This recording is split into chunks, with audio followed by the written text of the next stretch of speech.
मनुष्य का पाचन तंत्र, ठीक है, कि मनुष्य का पाचन तंत्र किस किस चीज़ों से मिलकर बना होता है, उसका स्ट्रक्चर क्या है, और प्रॉपर पार्ट का हम लोग प्रॉपर फंक्शन पढ़ेंगे। तो पहले देख लेते हैं कि एक्चुअली मनुष्य के पाचन तंत्र में होता क्या है, वो बनता कैसे, किन सब्सटेंसों को मिलाकर वो बना होता है, ठीक है, किन किन ग्रंथियों को, किन किन ऑर्गन को मिलाते हैं तो मनुष्य का पाचन तंत्र तैयार होता है। तो आइए देखते हैं, ठीक है। हाँ, तो मनुष्य का जो पाचन तंत्र होता है उसका फॉर्मूला मैंने लास्ट वीडियो में भी बताया था कि उसका फॉर्मूला क्या होता है। पाचन तंत्र को हम लोग लिख सकते हैं आहार नाल प्लस पाचक ग्रंथियाँ, यानी मनुष्य का पाचन तंत्र किससे मिलकर बना होता है, आहार नाल से और पाचक ग्रंथियों से मिलकर बना होता है, ठीक है। अब हम लोग देखेंगे इसमें कि आहार नाल में कौन कौन सा पार्ट होता है, फिर पाचक ग्रंथियों का कौन कौन सा भाग होता है, ठीक है। तो इसमें हम लोग बारी से देखेंगे। ये थोड़ा सा, ये आप लोग के लिए छोटा सा रिव्यू है, ओके, मतलब कि इसी सीरीज वाइज हम लोग क्या पढ़ेंगे आगे, जो भी हम लोग का टॉपिक आएगा इसी सीरीज वाइज हम लोग पढ़ना है, ठीक है। तो ये लास्ट हो जाएगा, उसके बाद हमारा जो चैप्टर है वो खत्म हो जाएगा, ओके। तो पहला पार्ट क्या है मनुष्य के आहार नाल का, ये दो पार्ट को मैंने ऐसे डिवाइड कर दिया कि पाचन तंत्र किससे मिलकर बना होता है, एक होता है आहार नाल और एक होता है पाचक ग्रंथियाँ, ठीक है। तो आहार नाल में कौन कौन सा भाग होता है, पाचक ग्रंथियों में कौन कौन सा भाग होता है, तो हम लोग देखते हैं, ठीक है। इसका थोड़ा सा रिव्यू देखते हैं। पहला है आहार नाल का पहला भाग है मुख गुहा, ठीक है। पहला भाग क्या होता है, मुख गुहा। मुख गुहा से ही ना डाइजेशन का जो प्रोसेस होता है कहाँ से स्टार्ट होता है, मुख गुहा से, ठीक है।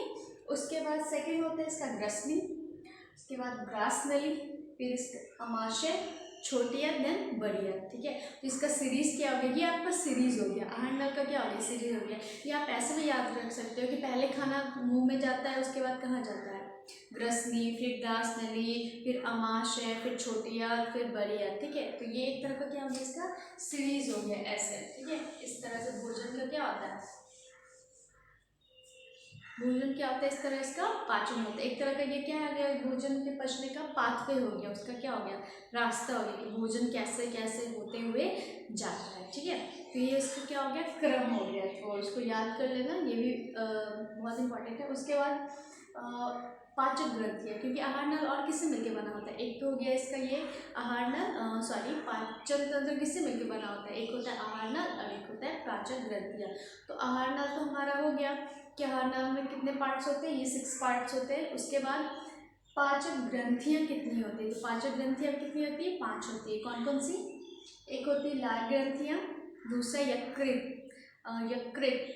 यकृत के बारे में सब लोग सोचते हैं ग्रंथि है, हाँ इसके बारे में मैं आपको बताऊंगी, बट अभी बस देख लो।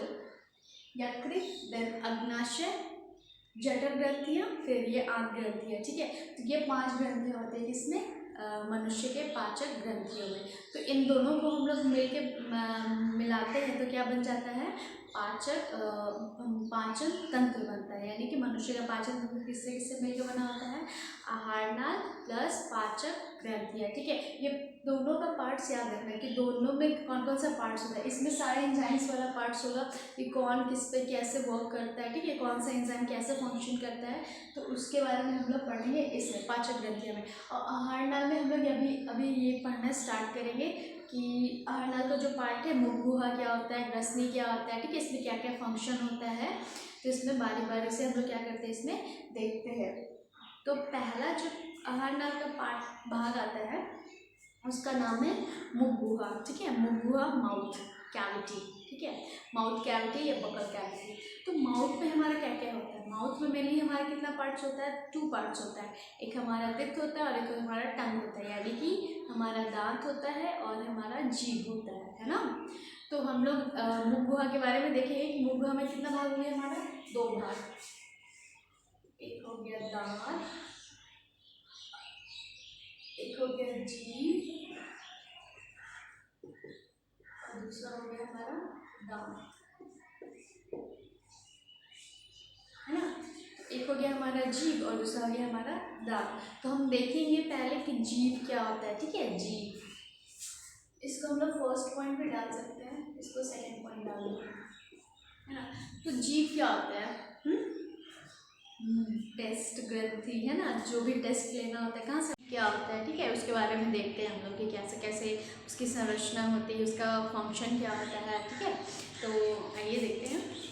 देखो एक्चुअली अंगों को कितने भाग में हम लोगों ने बांट दिया, 2 भागों में। पहला हो गया जीभ और दूसरा हो गया दांत, ठीक है। तो जीभ क्या होता है, जीभ क्या होता है, अपना आप लोग सभी अपने जीभ को टच करके देखो, इसमें कोई हड्डी होती है क्या, नहीं ना। ये क्या होती है, पूरी तरह से एक मांसल रचना होती है, ठीक है। हमारा जीभ क्या होता है, पूरी तरह से एक मांसल रचना होती है। ये आगे की ओर होती है ना, मूवेबल होती है, मतलब कि आगे आगे से हम लोग क्या कर सकते हैं, जीभ को इधर उधर घुमा सकते हैं, ठीक है।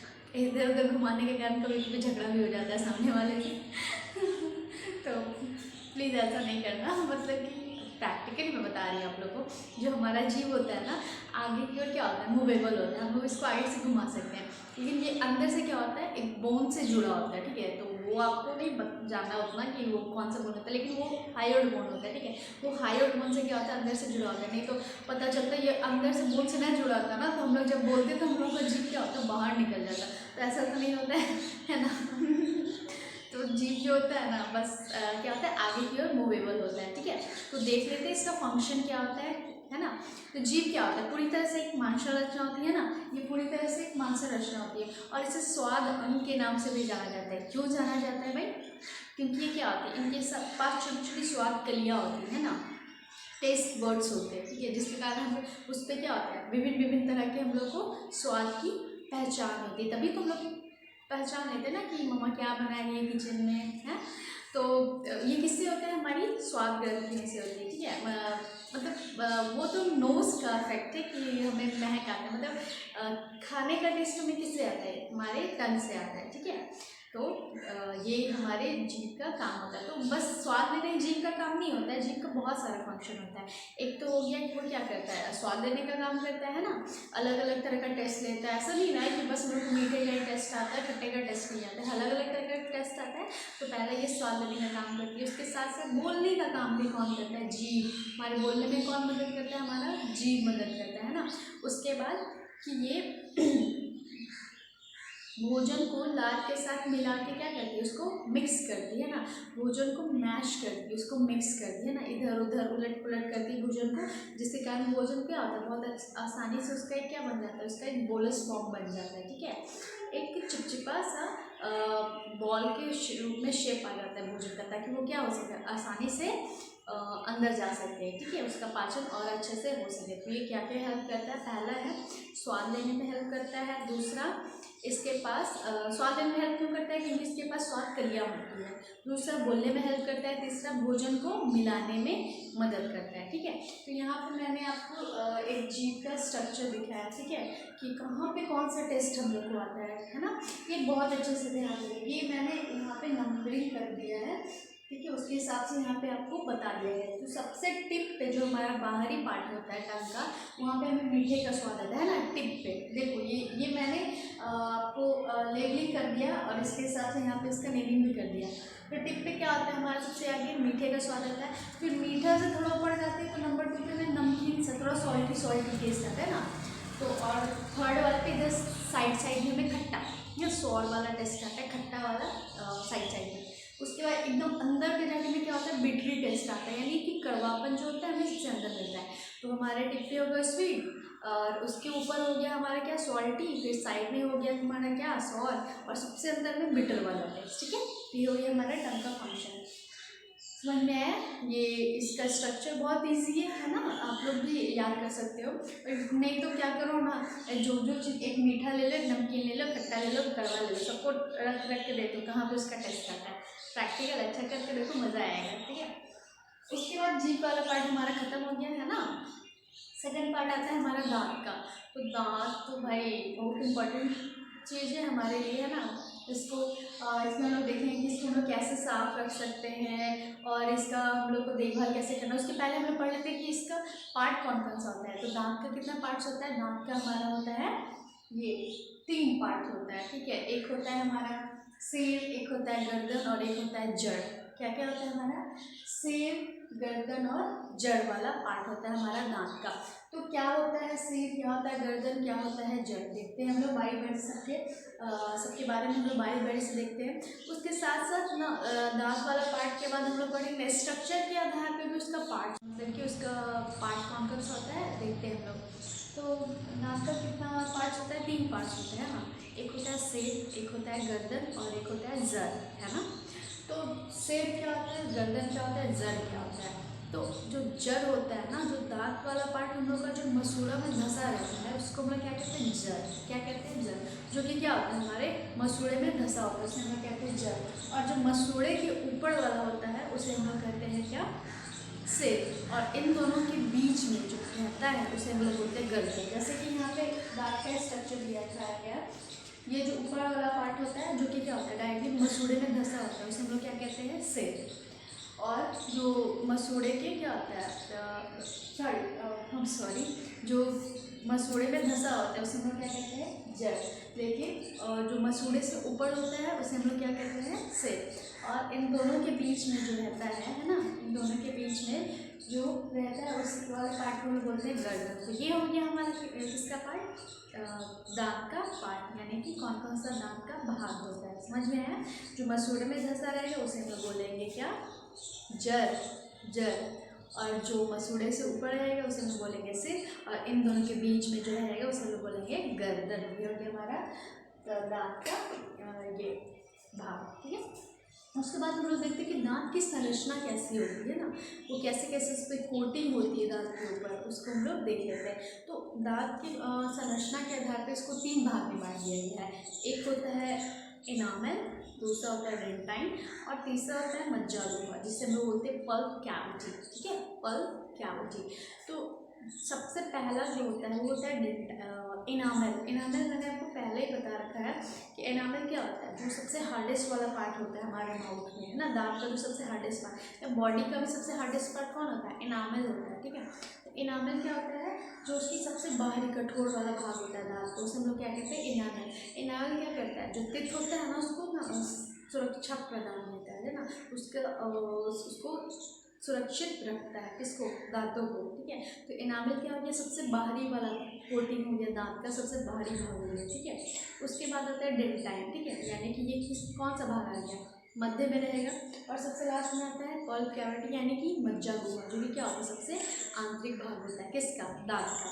यानी कि अगर हम लोग यहाँ देखेंगे दांत का संरचना के आधार पर इसके स्ट्रक्चर को, तो ये कुछ इस तरह से दिखता है कि जो सबसे आउटर मोस्ट कोटिंग होता है उसको हम लोग क्या कहते हैं, इनामेल, ठीक है, क्या कहते हैं, इनामेल। और दूसरा जो होता है डेंटाइन, ठीक है। और उसके बाद जो सबसे आंतरिक वाला भाग होता है उसे हम बोलते हैं पल्प कैविटी।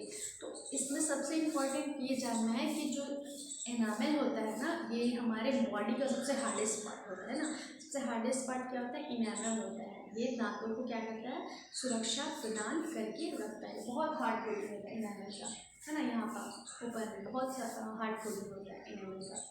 और इन दोनों के बीच में जैसे यहाँ पे हमने देखा था ना कि इससे क्या होता है, सबसे ऊपर देन गर्दन, और उसके बाद क्या होता है, जड़, यानी कि इन दोनों के बीच का इंटरमीडिएट का काम कौन करता है, गर्दन। वैसे इन दोनों के बीच में कौन रहता है, डेंटाइन, ऊपर में इनामेल और इसमें सबसे नीचे मज्जागुहा, ठीक है। तो ये हो गया उसका भाग, और ये हो गया स्ट्रक्चर कि उसका कोटिंग कैसे है दांत का, उसके आधार पे इसका स्ट्रक्चर कुछ इस तरह का होता है, ठीक है। तो यहाँ पे हमारा हो गया जीभ कंप्लीट हो गया, दांत। और दांत के बारे में हम लोग को जानना है कि दांत के कितने प्रकार होते हैं ना, सबसे फेमस वाला क्वेश्चन। और ये बहुत आप में से बहुत लोगों को पता होगा कि दांत के कितने प्रकार होते हैं। तो दांत के कितने प्रकार होते हैं, दांत के 4 प्रकार होते हैं, कौन कौन, incisor, canine, premolar and molar. कितने पार्ट्स हो गए, 4।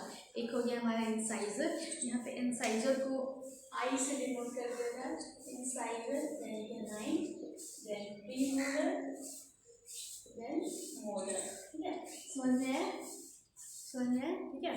तो इसको हम लोग क्या कहते हैं, दांत के हमारे कितने हो गए, प्रकार हो गए। ये हमारा हो गया दांत के प्रकार, incisor, canine, premolar and molar. इसमें से जानना है कि किसका कौन सा फंक्शन होता है। तो सबसे पहली बात, इंसाइजर का क्या काम होता है, वो क्या करता है, काटने का काम करता है। केनाइन का क्या काम होता है, फाड़ने का काम करता है, चिरना हो फाड़ना हो वो कौन करता है, केनाइन करता है। फिर प्रीमोलर और मोलर को नॉर्मली हम लोग बोलते हैं ना, वो मैस्टिकेशन काम करते हैं, यानी कि जो भोजन होता है ना वो चबाने के बाद उसको बढ़िया से मिलाने का काम करता है ना। अच्छा देखते हैं कि दांत के कितने प्रकार होते हैं। 4 प्रकार होते हैं। कौन कौन से, एक होता है इंसाइजर, एक होता है canine, then premolar, then molar, ठीक है। तो सबका फंक्शन अलग अलग फंक्शन है सबका। जो इंसाइजर होता है वो किस चीज़ को कौन सा काम करते हैं, काटने का काम करता है ना, बाइटिंग, काटने का काम करता है। और उसके बाद केनाइन छीलने या फाड़ने का काम करता है। और प्रीमोलर मोलर को हम लोग एक साथ अगर बोले ना तो ये कौन सा काम करते हैं, ये ना भोजन को चबाने में, अच्छे से चबाने में उसको मिक्स करने का काम करता है ना, और छोटा छोटा उसका टुकड़ा तोड़ता है। तो ये किसका फंक्शन होता है हमारा, प्रीमोलर और मोलर का, ठीक है। तो ये सबका ये तो हमारे हो गए दांतों के प्रकार और हमारे अंदर कौन कौन से दांत पाए जाते हैं। तो हमारे अंदर तो ये चारों दांत पाए जाते हैं, लेकिन जो केनाइन वाला पार्ट है ना ये मेनली उसी के अंदर पाया जाता है जो कि क्या होते हैं, मांसाहारी होते हैं, ठीक है। जैसे कि हर्बीवोरस जानवर को देख लो आप लोग, गाय बकरी ये सब, उस पर केनाइन वाला पार्ट नहीं पाया जाता है। क्यों, क्योंकि वो शाकाहारी होते हैं, वो चिकन मटन को थोड़े पकड़ के चीरते खाते रहते हैं। तो केनाइन वाला भाग ना जो शाकाहारी जंतु होते हैं, जानवर होते हैं, उसमें नहीं होता है, ठीक है। हाँ, तो ये इसका मेन पॉइंट था। उसके बाद हम लोग देख लेते हैं दांत, हमारे अंदर कितने दांत होते हैं तो सबको पता है, हमारे अंदर 32 होते हैं और बच्चों के अंदर 20 होते हैं। यानी कि एक बच्चे का हम लोग दांत का एग्जांपल ले लें तो बच्चे में कितने दांत होते हैं, 20, और एक वयस्क मनुष्य में 32। और आप लोग को फॉर्मूला के बारे में जानना तो नहीं है, फिर भी थोड़ा बहुत देख लो, मतलब कि उसका ये भी नॉलेज वाली बात है कि फार्मूला लोग कैसे निकाल सकते हैं। ऐसे अगर आप लोग याद फार्मूला याद रखोगे तो आप लोग को पता चलेगा कि कौन सा भाग पहले आता है, कौन सा पहले बाद में आता है, ठीक है। तो ये आप लोग ये सीरीज हमेशा याद रखना है, incisor, canine, premolar and molar, ठीक है। आई सी पी एम और एम, ये सीरीज हमेशा याद रखना दांत का, ठीक है। तो अगर हम लोग बच्चों के दांतों की बात करें कि उसमें कितने टीथ होते हैं तो उसके लिए फॉर्मूला होता है 2102। 2102 अपन ने दो क्यों लिखा है, क्योंकि ये अपर जॉ के लिए है और ये लोअर जॉ, यानी कि हमारे दांत थोड़े 32 के 32 दांत बस ऊपर वाले जॉ में ही है या नीचे वाले जॉ में ही है, ऐसा नहीं है, ऊपर नीचे दोनों बराबर बराबर। ये ऊपरी जॉ के लिए है और ये नीचे वाला जो बड़ा जबड़ा है उसके लिए है। तो ये हो गया हमारा कितना 2102। तो इसको अगर हम लोग ऊपर नीचे 2 से इंटू कर देंगे तो क्या हो जाएगा हमारा, आप लोग ट्राई करके देखो। दो ऐड करना है, इसको इंटू ऐड करने का 2 से इंटू करना है, ओके। 2 2 4 5 10, देन यहाँ पे 10 है ना, यानी कि बच्चों में 20 दांत होते हैं, 10 ऊपर और 10 नीचे। तो ये हो गया उसका डेंटल फॉर्मूला। आप हमेशा ऐसे याद रखना आई सी पी एम और एम, यानी कि इंसाइजर वाला सबसे आगे, फिर canine, then premolar, then molar, ठीक है। तो ये हो गया उसका फॉर्मूला यार, ऊपर में कितना होगा 10 और नीचे में 10। ये फॉर्मूला निकालने का टेक्निक होता है कि कैसे हम लोग निकालते हैं। तो ये फॉर्मूला हो गया उसका, ऊपर नीचे 2102, और इसको अगर हम लोग 2 से इंटू कर देंगे तो कितना और 10 हो जाएगा, ठीक है। उसके बाद वयस्क मनुष्य, ये तो हो गया बच्चों का। फिर वयस्क का फॉर्मूला होता है 2103, कितना 2103। इसको भी 2 से इंटू कर दो ऊपर नीचे, तो ये क्या हो गया 5 6 3 और ये 3 4 5 6 और ये हो गया 2123, I am sorry, this is 2123, sorry 2123, ठीक है। तो ये हो गया हमारा कितना 2 4 5 5 और 3 8 8 में 2 से मल्टीप्लाई करो 60 और 16, यानी कि मनुष्य में कितने दांत होते हैं 32, 16 ऊपर और 16 नीचे, ठीक है। तो ये हो गया मनुष्य के दांत का फॉर्मूला 2123 और बच्चों हो गया 2102, ठीक है। ये याद रखना 2102 एंड 2123, ठीक है। ये ऐसे इसका फॉर्मूला ले लेगा, ये आपको समझ में आया, ठीक है। उसके बाद ना एक एक आता है आपको दंत अस्थिच है, ठीक है, उसके बारे में हम लोग देखेंगे। ये सब क्लियर है ना, कैसे निकालते हैं, ये बस फॉर्मूला है, ठीक है। फॉर्मूला आप लोग याद रखो, सबका अलग अलग होता है, मेनली मनुष्य और बच्चों का याद रखने वाला है, ठीक है, कि मनुष्य में क्या होता है, बच्चों में क्या होता है, ठीक है। तो ये आप लोग को मेनली याद रखना है। दांत वाला जो टॉपिक वो ख़त्म होता है कि दांत के कितने प्रकार होते हैं ना, दांत को लेके और सारा टॉपिक ख़त्म हो गया है हमारे यहाँ। उसके बाद हम लोग को एक टॉपिक है जिसका नाम है दंत अस्थिच है, ठीक है, और एक है दंत प्लाक। तो दंत अस्थिच है क्या होता है, इसके बारे में थोड़ा जान लेते हैं। तो दंत अस्थिच है का मतलब ये होता है ना कि जब भी हम लोग कुछ मीठा खाते हैं, जैसे चॉकलेट्स खा लिए, आइसक्रीम खा लिए, ठीक है, तो उसके बाद ना हम लोग अपना दांत को अच्छे से साफ़ नहीं करते ना, तो जो चॉकलेट का जो पार्टिकल्स होते हैं, आइसक्रीम हमारे दांतों के बीच में जाके क्या होते हैं, फंस जाते हैं, ठीक है। और उस पर शक्कर होता है, ठीक है, शक्कर होता है दांतों में, जो शक्कर सॉरी जो मीठापन होता है ना, वो क्या होता है दांतों के अंदर जाके फंस जाता है और आता है बारीक सा बैक्टीरिया। बैक्टीरिया को मीठा बहुत पसंद होता है, वो क्या आता है मीठे पे आके अपना अम्ल डाल देता है उस पर, ठीक है, उस पर आके चिपक जाता है, फिर उस पर अपना अम्ल डालता है। तो इस कारण जो हमारे दांतों के अंदर हार्डेस्ट पार्ट हमारा जो होता है, उस पर वो क्या बना देता है, अम्ल डालने से उस पर छिद्र बना देता है, छिद्र बना देता है ना। जैसे कि अगर अम्ल किसी भी चीज़ पे गिरेगा तो क्या होगा, उस पर छिद्र ही होगा ना। वो क्या करता है, उस पर अम्ल डाल के रासायनिक अभिक्रिया करता है और वहाँ पर क्या करता है, छिद्र बना देता है। तो उसको हम लोग क्या कहते हैं, दंत अस्थिच है ना। कि दंत का क्या होता है, अस्थि का, दंत के ऊपर अस्थि रहता है ना, हड्डी या नाम है, उसके ऊपर क्या कर दिया, क्षय कर दिया, यानी उसको हटा दिया, तो उसको हम लोग क्या कहते हैं, दंत अस्थिच है। तो ये किस कारण होता है, चॉकलेट्स मीठा वगैरह खाने के बाद हम लोग क्या करते हैं, अच्छे से अपने दांतों को साफ नहीं करते हैं, इसके कारण क्या होता है, बैक्टीरिया के उस पर चिपक जाता है, उससे फिर आकर अपना रासायनिक अभिक्रिया करते हैं ना, अम्ल गिराता है, जिसके कारण वो क्या होता है, दंत अस्थिच का रूप ले लेता है। उसके बाद आता है क्या हमारा दंत प्लाक। तो दंत प्लाक हमारा क्या होता है कि जब भी बैक्टीरिया भोजन के कण के साथ मिलते हैं ना, भोजन के कण जो दांत में फंसे रहते हैं, उस पर आके क्या होता है, चिपक जाता है, ठीक है। और अगर हम लोग जो फंसा रहता है उसको हम वैसे ही छोड़ देते हैं ना, तो बहुत दिनों तक ना बैक्टीरिया उसके साथ चिपका रहेगा ना, तो उसके साथ भी क्या करता है, चिपके रह के रासायनिक अभिक्रिया करके उसके साथ एक परत बना लेता है, ठीक है। और एक परत क्या होता है, बनते जाता है बनते जाता है। अगर इसको साफ नहीं किया जाता है तो क्या होता है, हमारे दांतों में बहुत दर्द होता है, ठीक है, बहुत तकलीफ होता है, हम लोग कुछ खा नहीं पाते हैं। इसी को हम लोग क्या कहते हैं, दंत प्लाक, जो क्या होता है, भोजन के साथ बैक्टीरिया क्या होता है, अपना रासायनिक अभिक्रिया करता है। तो ये मेन चीज़ें हैं जो दांतों से रिलेटेड प्रॉब्लम्स होती है। इसलिए हमें क्या करना चाहिए, रोज़ाना ब्रश करना चाहिए, अच्छे से अपने माउथ को साफ रखना चाहिए, ब्रश करना चाहिए 2 बार तो कम से कम करना चाहिए, एक सुबह में और एक रात में सोने से पहले, ठीक है। अभी क्या होता है, क्योंकि रात में हम लोग जो खाना खाते हैं ना, वो हमारे दांतों के बीच क्या फंसा रह जाता है, और अगर हम लोग उसको वैसे ही रात भर छोड़ देते हैं, तो 8 से हम लोग 9 घंटे मान लो सो रहे हैं, तो क्या होता है, वो आराम से अपना अभिक्रिया कर सकता है उस भोजन के पार्टिकल्स के साथ। इसलिए हमें क्या करना चाहिए, रात में भी सोने से पहले एक बार ब्रश करना चाहिए, ओके, ठीक है। नहीं तो आपको भी दंत अस्थिच हो सकता है, सोच लो, उससे अच्छा है ना कि अभी से अपने दांतों का क्या करो, केयर करो, ओके। तो हमारे दंत अस्थिच वाला पार्ट भी खत्म हो गया और दंत प्लाक वाला पार्ट भी क्या हो गया, खत्म हो गया। उसके बाद एक आता है लाल ग्रंथियाँ। तो ये भी लाल ग्रंथियाँ जो होती है क्या होती है, हमारे मुख गुहा में होती है ना, माउथ कैविटी में हमारी लाल ग्रंथियाँ होती है। तो ये कितनी होती है, 3 होती है, एक होती है पैरोटिड, एक होती है सबमैंडिबुलर और एक होती है सबलिंगुअल, है ना। पैरोटिड, सबमैंडिबुलर, सबलिंगुअल, इन तीनों मिला के क्या करती है, भोजन को पचाने का काम करती है।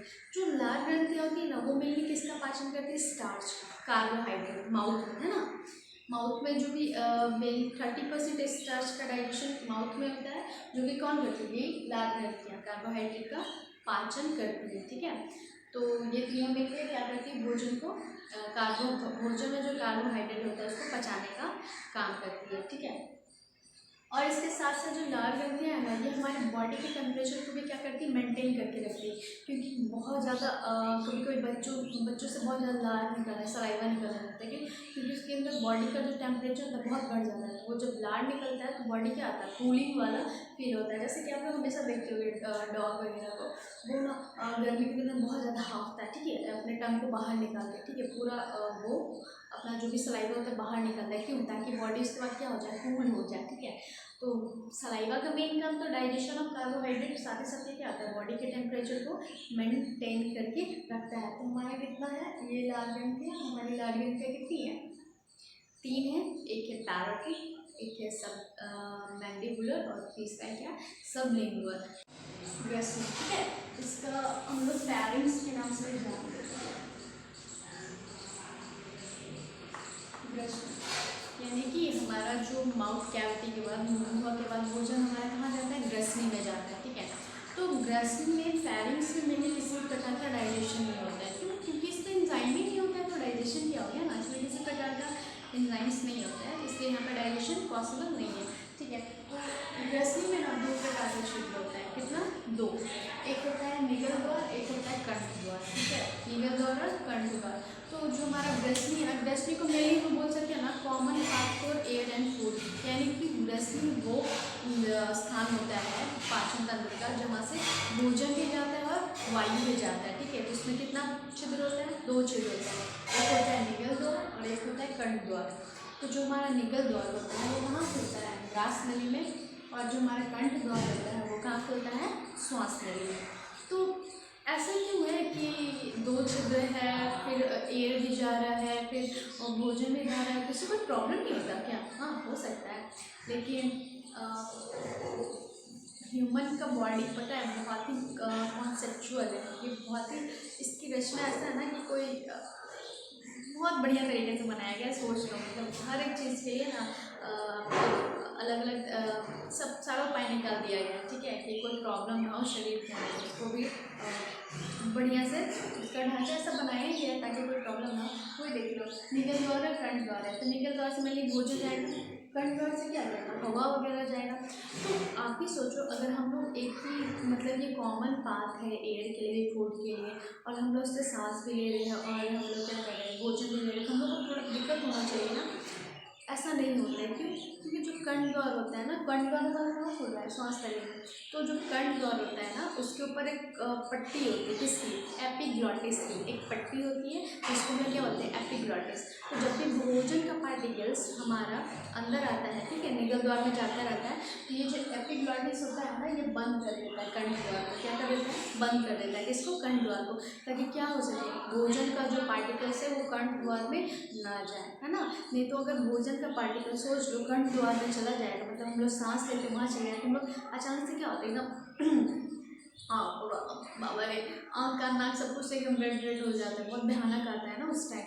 तो वो क्या करता है, जब भोजन का पार्टिकल्स आने लगता है, जो एपिग्लॉटिस होता है ये कंठ द्वार को क्या कर देता है, ढक देता है ना। अच्छा फंक्शन सोचो, मतलब कि हर एक चीज़ को फाइंड ढूंढ के नहीं जाना है। Human body is very difficult, है ना, मतलब डिफ़िकल्ट नहीं, मतलब कि इसका स्ट्रक्चर बहुत बढ़िया तरीके से बनाने वाले ने बनाया है। ओके, तो ये हो गया मेन काम। इसका क्या होता है कि जो कंठ द्वार में, कंठ द्वार से जब भी मतलब कि जब भी भोजन जाते रहता है निगल द्वार में, तो कंठ द्वार को कौन ढक देता है, एपिग्लॉटिस। क्यों ढकता है, ताकि भोजन का कण उसमें ना चल जाएगा, भोजन का कण चल जाएगा तो क्या होगा, बहुत ज़्यादा हम लोग को दिक्कतें आने लगेंगी, बहुत ज़्यादा प्रॉब्लम होने लगेगा। इसलिए बोला जाता है ना कि खाने के टाइम में ज़्यादा बोलना नहीं चाहिए, ठीक है। बोलने से क्या होता है ना कि जब हम लोग बोलते हैं तो बोलने से एयर भी तो पास होता है ना, तो उस टाइम एयर जाने के लिए तो एपिग्लॉटिस खुलेगा ही, है ना, एयर जाने के लिए एपिग्लॉटिस खुलेगा, तो खुलेगा तो क्या होगा, भोजन का कण उस पर जा भी सकता है। इसलिए भोजन करने के टाइम ज़्यादा नहीं बोलना चाहिए, ये बोला जाता है। इसलिए आप इस बात का ध्यान रखें, ज़्यादा नहीं बोलो भोजन करने टाइम, शांति से खाओ, ठीक है, ताकि डाइजेशन क्या हो, प्रॉपर रूप से हो सके ना, और आपको उससे भरपूर न्यूट्रिशन मिले, जिससे आप लोग क्या है, ऊर्जावान रहें, ठीक है। तो यही होता है। तो ग्रेसनी समझ में आया सबको? ग्रेसनी क्या होता है, कॉमन पाथ होता है, किसके लिए, फूड के लिए भी और एयर के लिए।